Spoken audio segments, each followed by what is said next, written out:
नमस्कार मेरी माताओं बहनों।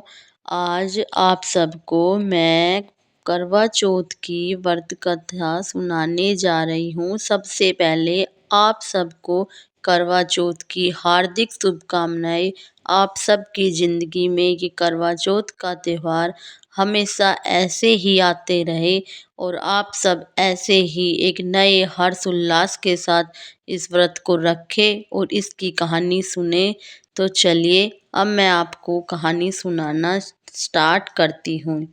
करवा चौथ की व्रत कथा शुरू। कार्तिक वदी को करवा चौथ कहते हैं। इसमें गणेश जी का पूजन व व्रत किया जाता है। ये व्रत सुहागिन स्त्रियां अपने पति की दीर्घायु के लिए करती है। प्राचीन काल में द्विज नामक ब्राह्मण के 7 पुत्र और एक वीरवती नाम की कन्या थी। वीरवती पहली बार करवा चौथ का व्रत कर रही थी। व्रत के दिन भूख से व्याकुल हो पृथ्वी पर मूर्छित होकर गिर पड़ी। तभी उसके सातों भाई यह देखकर रोने लगे और जल से मुंह धुलवाया अपनी बहन का।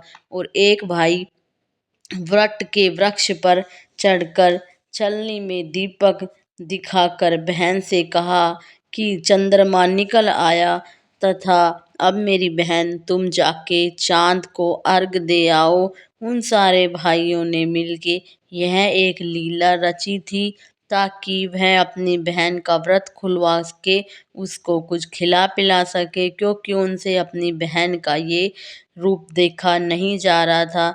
तो उन्होंने अपनी बहन को ऐसे दिखाया और उसकी बहन उन पर विश्वास करके उसने सोचा कि भाई कह रहा है चाँद निकल गया तो निकल ही गया होगा। उसने किसी की नहीं सुनी। उसकी भाभी ने उसको खूब समझाया कि अभी चाँद नहीं निकला है, यह तुम्हारे साथ छल हो रहा है, लेकिन उसने किसी की भी नहीं सुनी। उसने उसी को चाँद समझकर उसको अर्घ दे दिया और भोजन करने के लिए बैठ गई। जब वह पहला निवाला खाने लगी तो उसमें बाल आ गया। दूसरा निवाला खाने लगी तो छींक आई और तब तीसरा निवाला उसने जैसे ही मुंह में लेने की कोशिश की उसके ससुराल से बुलावा आ गया। ससुराल में उसने देखा कि उसका पति मृत पड़ा हुआ है। संयोग से वहां इंद्राणी आई और उन्हें देखकर विलाप करते हुए वीरवती बोली कि हे माँ, यह किस अपराध का मुझे फल दिया। प्रार्थना करते हुए बोली कि मेरे पति को जिंदा कर दो। इंद्राणी ने कहा कि तुमने करवा चौथ का व्रत बिना चंद्रमा को देखे ही अर्घ दे दिया था, सब यह उसी का फल है। अब तुम 12 मास के करवा चौथ के व्रत का इंतजार करो। उस दिन व्रत करना और जब चंद्रमा निकलेगा तो अर्घ देना, तब ही सब कुछ ठीक होगा। यह सब उसी के फल से हुआ है और तुम अब उसी के व्रत करोगी तभी ही ये ठीक होगा। तुम्हें यह पश्चाताप करना पड़ेगा।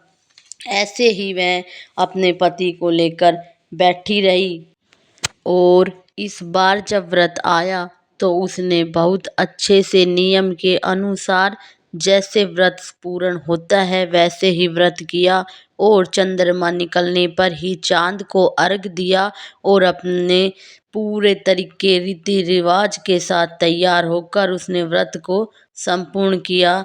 तभी उसकी करवा चौथ माता ने सुन ली और उसके पति को जीवित कर दिया।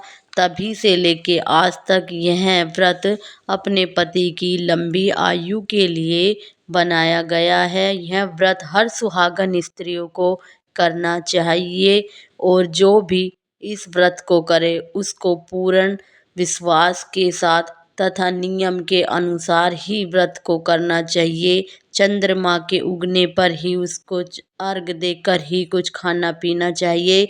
अपने पति के हाथ से जल पीकर और उसके पैरों को छूकर तब व्रत पूर्ण माना जाता है। तो हे करवा चौथ माता, जैसे आपने इस वीर गतवती की सुनी और इसके पति को जीवित किया, ऐसे ही माँ हमारे पति को हमेशा लंबी उम्र देना, उसकी रक्षा करना। जय हो करवा चौथ माता की जय हो। सुनने वालों की भी, सुनाने वालों की भी जय हो करवा चौथ माता।